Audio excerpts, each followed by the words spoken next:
भैया के साली तो कैसे चल जाबू खाली हो अरे कैसे चल जाबू खाली हो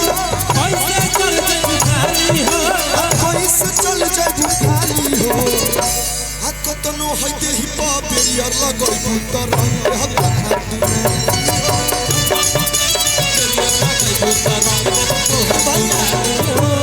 एगो बचपन में गीत गौले रानी बड़ी बार भइल रहे नाने सामान तार करे बड़ी तो देवरू कुछ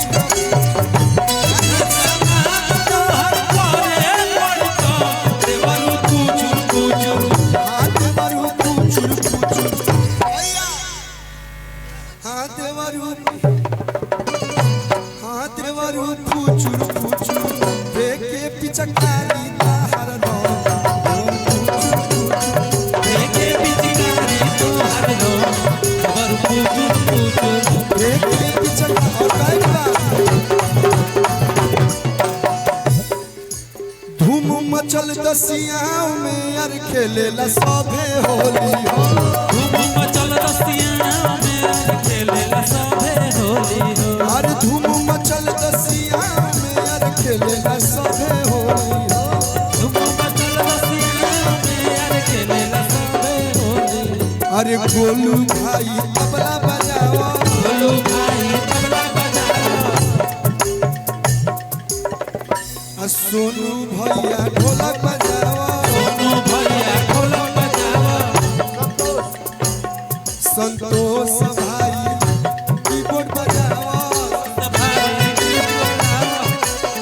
आओ लसीन मलिंगा के भाई राहुल भाई बेंजो बजाओ राहुल भाई बैंजो बजाओ करिया भाई पॉइंट बजाओ करिया भाई पॉइंट बजाओ तो कोलुआ गावे जोगीरा हो बोलवा गावे जोगीरा हो कोलुआ गावे जोगीरा हो आर्यन बाबू कमर हिलावस आर्यन के बाबू भी आर्यन के बाबू कमर हिलावस तो कोलुआ गावे जोगीरा हो सारा स्वर मेरा बक्सर है घर में कोलू सिंगार बोला हाय तो कोलुआ गावे जोगीरा हो तो धूम मचल दसिया अरे खेले सभे होली हो धूम मचल दसियाओं में यार खेलेला सभे होली अरे धूम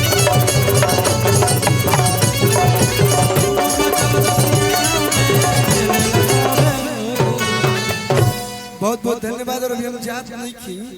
अभी बबुआ के बर्थडे में आइल में तो सुन तनी बढ़िया बढ़िया भोजन बनल बा तो खाई के हमनी के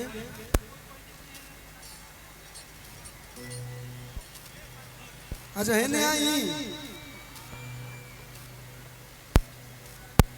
कि नचया गवाना ही टंगवाले हो रोवा लोग के देख के बोलाई याद पड़ता सुन लो कर लोग तो ताकी बाकी कर मजाल पगली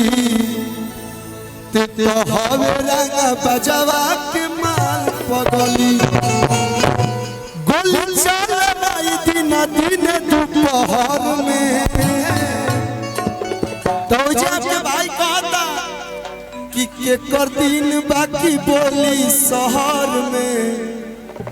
के कर दिन बाकी बोली बकसर में लेके पिस्टल घूमिले कमर तू पसंद बाड़ू पहिला नजर में बक्सर के लड़का पसंद करस ना करस त हासिल कइए के मानेला सब कि तू पसंद बाड़ू पहिला नजर में लेके पिस्टल घूमिले। अरे चिराग आशुतोष भैया बहुत अच्छा बात लिखे हैं। लोकल रंगदारी में खाली गोलियां चलेगा ना, रंगदार हो या गीतकार हो या कलाकार हो, बिना प्यार के वो नहीं उभरता है। शेर कोई सन जे शिकार न करे,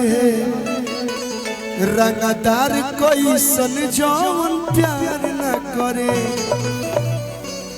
अरे गोली चलावाई दिला दिन दोपहर में के कर दिन बाकी बोली शहर में लेके पिस्टल घूमिले कोनो छुई जदी हमारा हो माल के ओके मारब सीधे काटा निकाल।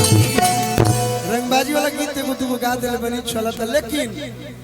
बहुत बहुत धन्यवाद। और आर्यन बाबू के लिए एक ही बात कहूंगा जाते जाते